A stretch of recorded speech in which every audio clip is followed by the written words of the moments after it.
তৈলাক্ত জিনিসগুলো আমি অ্যাভয়েড করবো। তৈলাক্ত জিনিসের মধ্যে আমাদের প্রায়োরিটি যেটা, অধিক পরিমাণ মাস্টার্ড অয়েল, অধিক পরিমাণে ঘি, অধিক পরিমাণে বাটার, বা প্রচুর পরিমাণে যদি চিকেনের প্রিপারেশন আমরা খাই যেটার মধ্যে বাটার সংমিশ্রণ আছে, বা মাটনের প্রিপারেশন বা বিফ যদি যারা খায় তাদের ক্ষেত্রেও আমি এইরকম জাতীয় চর্বি জাতীয় খাবার যদি আমরা বেশি খাই, সেক্ষেত্রে আমার একটা এইরকম জাতীয় ডাম্পিং সিনড্রোম ডেভেলপ করবে এবং অধিক পরিমাণে জিনিসটা উপরের দিকে উঠে আসার একটা প্রবণতা। তার মানে আমি ফুড কোয়ালিটি মেনটেন করব, খাবারের কোয়ান্টিটি মেনটেন করব।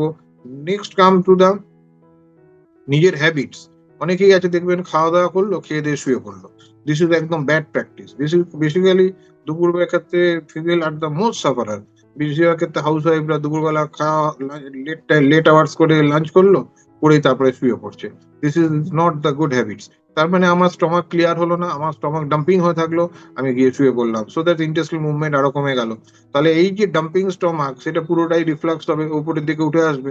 আমাদের একটা কুঁজো চিন্তা করুন, স্টমাকটা যদি একটা কুঁজো হয়, তো স্টমাকটা কুঁজোটা যদি হেলিয়ে দেওয়া হয়, তাহলে কি হবে? কুঁজোর মুখে যদি ছিপিটা না থাকে বা ছিপিটা যদি হালকা চাপা থাকে, তাহলে কি হবে?